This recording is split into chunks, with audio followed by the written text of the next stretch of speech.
VRRP.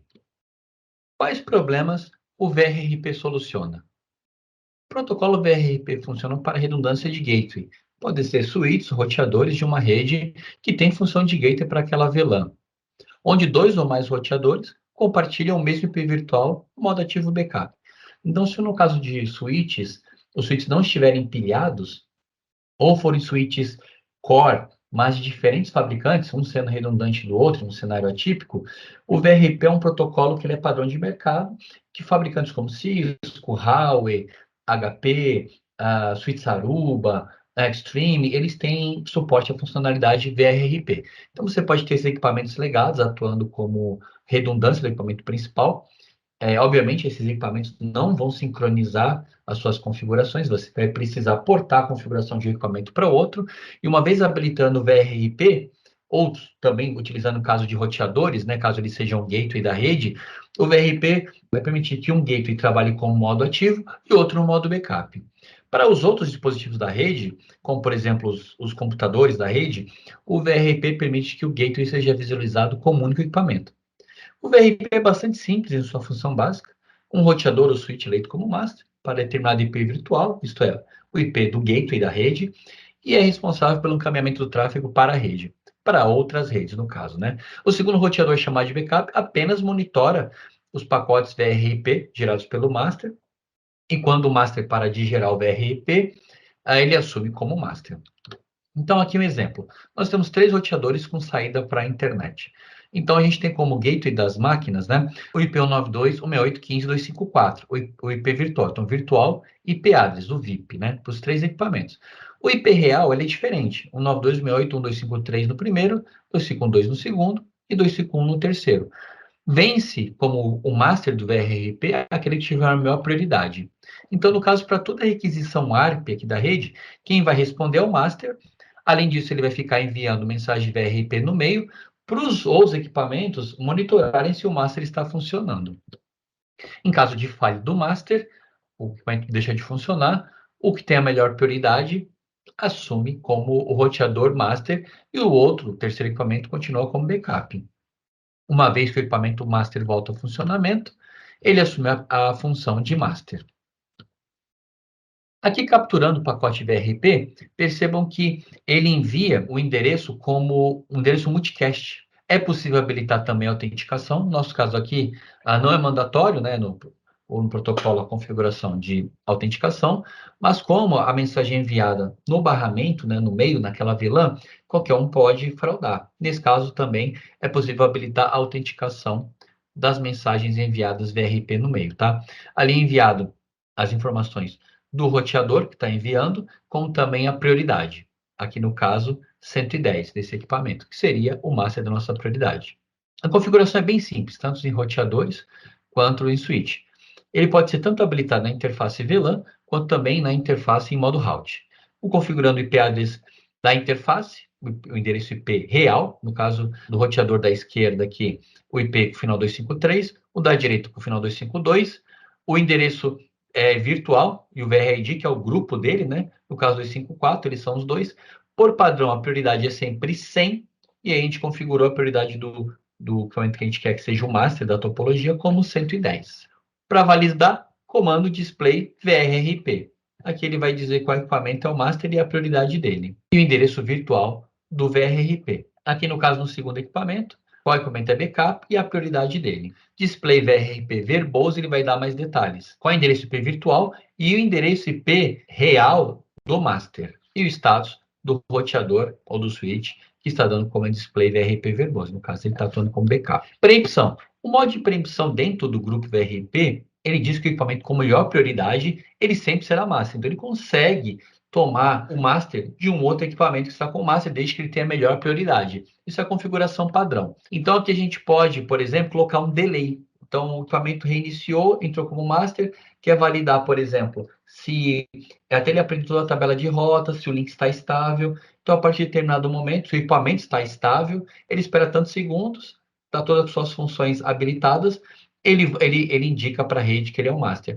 É possível amarrar um track também para determinadas rotas ou interface, porque nem sempre o roteador deixa de funcionar. Então, o link one deixa de funcionar. Então é possível decrementar, aí ele perde a prioridade, né? Ele decrementa a prioridade dele, o outro assume como master, que era backup, e aí quando retorna aquele link one ou aquela rota, ele espera alguns segundos de estabilidade e aí ele avisa a rede que ele é o master. Se a gente remover a preempção, comandando o VRP, VRID e o Preempt Mode, após um equipamento retornar, mesmo com a prioridade maior, ele não toma o master de outro equipamento, tá? E novamente aqui no display VRP Verbose, nós podemos validar se o equipamento está com o Preempt Mode habilitado ou não. Um dos pontos fracos do VRP no modo standard é o fato do equipamento backup agir no modo passivo, ficar só ouvindo as mensagens, esperando a falha do equipamento master. Com o VRP Mode Load Balance, valide se o equipamento que você possui ele tem suporte a essa funcionalidade e qual versão do Conware, né, está habilitado, qual release. Para habilitar, ele vai permitir que equipamentos com VRP habilitado possam balancear o tráfego. Então, com o VRP Mode Load Balance, você não deixa um segundo equipamento parado. No caso, pode ter mais de um link, né? E aí ele pode fazer um balanceamento do tráfego para que você não tenha apenas um determinado tráfego fluindo por apenas um equipamento. Então, o VRP Mode Load Balance para habilitar no modo global e a configuração normal do VRP nos equipamentos. Temos aqui na topologia um roteador com acesso à internet, dois switches que vão fazer o papel de switch core. Aqui no nosso exemplo eu vou utilizar o VRP, porque vamos imaginar que temos dois switches de modelos diferentes, onde nós não podemos fazer o empilhamento utilizando RF, ou de fabricantes diferentes. E nesse caso a gente possui dois switches core para prover redundância para a camada de acesso. Aqui temos apenas um switch, mas poderíamos ter dezenas de switches de acesso pendurado. Embaixo do switch de acesso, vamos imaginar que nós temos as máquinas dos usuários. Para prover redundância para as máquinas de acesso, nós subimos o serviço VRRP no switch L31 e L32, na interface VLAN 1, que faz conectividade para a camada de acesso, e subimos o IP virtual VIP, ou virtual IP address 92.168.1.254, como gateway das máquinas da rede. Para as máquinas da rede, esse endereço virtual vai atuar como se fosse um único roteador. Na topologia física, nós temos dois equipamentos que não vão ter as configurações sincronizadas com a utilização do VRRP. Então, qualquer alteração que eu faça no switch core 1, eu tenho que fazer no switch core 2. Mas eles vão sincronizar as interfaces que estão habilitadas com VRP, no caso a interface VLAN 1, para eleger quem vai ser o master. Uma vez que é eleito o master, ele vai responder todas as requisições ARP da rede. E o switch que não é o master, o switch backup, vai monitorar. Caso o switch master pare de funcionar, ele vai assumir como master e vai começar a responder e fazer o roteamento dos pacotes que chegarem até ele. Então, olhando a configuração do L3 Core 1, display VRP Verbose. Então, aqui eu tenho informação que esse cara aqui tem um VRP VRID 1, o endereço virtual, o endereço real do master e a função desse equipamento atual. Então, vamos ver a configuração do equipamento. Display, corrente, configuration, interface, VLAN 1. Eu posso ver aqui a configuração do VRP. Tem o IP real, 92.168.1.1, máscara barra 24. Habilitei o VRP como versão 2. O VRP VRID 1, que é o grupo. Eu posso ter mais de um VRP configurado no equipamento para diversas interfaces. Então, na hora deles trocar as informações VRP na rede, ele vai olhar o grupo e o endereço que ele faz parte, do virtual IP. Então, eu tenho aqui no endereço IP virtual e a prioridade. Todos, ao subir o processo VRRP num switch ou num roteador, ele vai subir com a prioridade 100. Vence aquele que tem a maior prioridade. Então, no caso aqui, vamos olhar no switch 2. Display VRP Verbose. O que eu tenho aqui? O grupo do VRP, eu tenho o endereço do virtual do master, eu tenho o endereço real do master e eu tenho a informação desse equipamento, que é o equipamento de backup. E a prioridade dele é 100. Display, corrente, configuration, interface, VLAN 1. Então aqui, como eu não configurei a prioridade, ele tem a prioridade como 100. No caso do switch core 1, nós temos ele como 110. Mas o VRP ele não monitora o status das interfaces. Então, o backup, né, o L32 na nossa topologia, só vai assumir como master quando esse cara aqui parar de comunicar as informações na rede. Então, ele vai anunciar no segmento aqui, o VRP PDU, o equipamento 2 vai monitorar, e a partir do momento que ele não tem mais essa informação, ele não escuta mais o master anunciando na rede que ele possui a prioridade IP virtual, esse cara assume como master. Então, se essa interface não cair ou esse equipamento não parar de funcionar, esse cara aqui ele sempre vai ser o backup. Caso a interface para o roteador do master pare de funcionar, ele continua sendo master. Então, apesar disso, ele vai ter, olhando as rotas aqui, display e route table. Né, você vê que a rota default dele está na interface giga 1/0/2, que é a que está direcionada para o roteador que faz acesso à internet. Então, nesse caso, caso essa interface ela fique down, o VRP não vai conseguir identificar que aquela interface parou de funcionar. Então, nesse caso, a gente tem um problema aí, alta disponibilidade. O VRP ele consegue contornar isso utilizando o track. Então, eu consigo aqui, track 1, interface, gigabit 1/0/2. Eu criei um track no equipamento. Dentro da interface VLAN 1, coloco lá VRP, VR, ID 1, track 1. Priority. Eu consigo dizer o quanto vai reduzir. Então, vou botar aqui 20. Então, caso a interface giga 1/0/2 ela fique down, ela pare de responder, eu reduzo 20 na prioridade do VRP. Então, no caso de 110, eu cairia para 90. O outro equipamento, como ele é o backup, ele tem a prioridade 100. Ele assumiria como master. Então, vamos fazer um teste aqui. Interface, gigabit 1/0/2, shut. Então, aqui ele já dá o alerta aqui. Change from master to backup. Então, vamos ver no equipamento 2. Então, mudado de backup para master.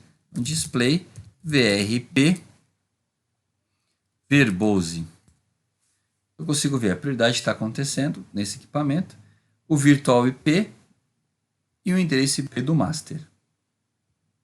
Voltando à configuração.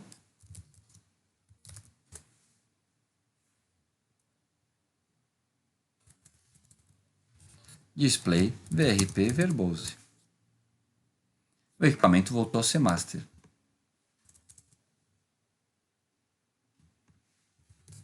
Display VRP.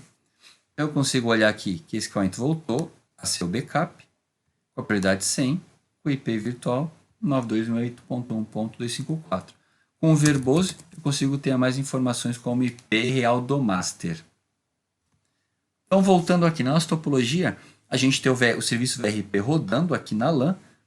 Os switches L3 ou roteadores, eles podem monitorar aquela troca de mensagem do VRP, identificar quem é o master e quem são os equipamentos backups, através da prioridade. O VRP não consegue identificar que uma interface caiu. Então, nesse caso, eu tenho que uma interface caiu, uma rota caiu. Então, eu posso utilizar o track para poder monitorar alguns objetos, como uma interface, uma rota, um serviço, e a partir daí reduzir a prioridade e convergir para outro equipamento se tornar o master.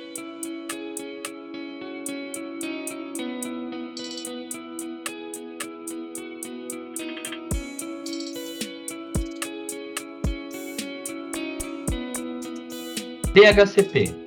O DHCP é o Dynamic Host Configuration Protocol e ele atribui endereços IP dinamicamente na rede. Então, ele utiliza basicamente o DP para transporte, o cliente na porta 68 e o server na porta 67. Uma vez que o cliente conecta numa rede, uma rede Wi-Fi ou cabeada, que não trabalha com endereços IP estático, a máquina, ao colocar o cabo na placa de rede, e essa placa de rede ela percebeu o pulso elétrico ali do cabo de rede conectado ao switch, ou você passando do processo de autenticação de uma rede Wi-Fi, a máquina vai enviar uma mensagem de DHCP Discovery para descobrir quais são os servidores DHCP na rede. Ele recebe as ofertas do servidor DHCP, que pode ser um servidor Windows, um servidor Linux, pode ser um roteador, um switch, ou mesmo aqueles modemzinhos Wi-Fi que a gente tem na nossa casa. Após eu receber a oferta, eu vou escolher, se for mais de uma, a que chegou primeiro, no caso, eu devolvo com request, e aí eu recebo a mensagem de ACK. Então, que as mensagens, a captura da mensagem DHCP, com as mensagens discover, offer, request e ACK. Percebam que a primeira mensagem, ela é em broadcast. Quando a gente recebe o offer, ele já tem o endereço IP do servidor DHCP. Depois, eu envio de novo em broadcast a mensagem de request e eu recebo o ACK também em unicast. Os equipamentos baseados no Commare pode trabalhar também como servidor DHCP, tanto roteadores quanto switch. Então, para aquelas localidades remotas, onde seja muito custoso colocar um servidor de DHCP para cada um dessas localidades, você pode habilitar o switch para trabalhar um número razoável, um número pequeno de usuários, como um servidor de DHCP. Então, você habilita com DHCP Enable. Com o DHCP Server Forbidden, você coloca os IPs que você não quer entregar, tá? As exceções, então o endereço do gateway, endereço do servidor A, e alguns endereços que você não quer que o servidor entregue. Na interface view, no modelo da interface, ativa o serviço de DHCP Server, depois você coloca no modo System View, você volta e cria o address pool. E aí dentro do address pool você coloca o endereço da rede e a máscara. Mais informações você pode atribuir como gateway, pode ser mais de um gateway no gateway list, as informações de domínio, as informações também do servidor do DNS. É possível também configurar alguns options também para VoIP e outras informações. O DHCP Relay basicamente você tem uma rede onde estão os hosts, ou várias redes onde estão posicionados seus hosts, e uma rede apartada onde está o servidor DHCP. Ou mesmo o servidor DHCP pode estar em outra localidade, na matriz, por exemplo. Como as mensagens DHCP são enviadas em broadcast, ela nunca chegará num servidor que está posicionado em outra rede. Nesse caso, vamos precisar que o switch faça essa função de DHCP Relay Agent. Então, por exemplo, o servidor está na VLAN 2 e eu tenho uma máquina na VLAN 40. Ao receber o broadcast na VLAN 40, o switch ele acaba mandando a mensagem unicast para o servidor DHCP e a resposta, ele também faz essa intermediação e devolve para a máquina. Então, aqui as mensagens DHCP Discovery em broadcast, o equipamento está com a função de DHCP Relay Agent, ele encaminha em unicast para a máquina servidor que esteja trabalhando como servidor DHCP. A resposta do offer é unicast, o DHCP Request, com a confirmação, ele é em broadcast, ele também transforma em unicast, e a evolução do DHCP com o endereço e as informações de rede, máscara, gateway e DNS são devolvidas em unicast. Então, aqui, as informações da resposta DHCP. Configurando DHCP Relay. Habilita o DHCP no equipamento. Dentro da interface, você configura DHCP Select Relay, DHCP Relay Server Address e o endereço IP do servidor DHCP. Isso é feito na interface da VLAN que não possui o servidor DHCP.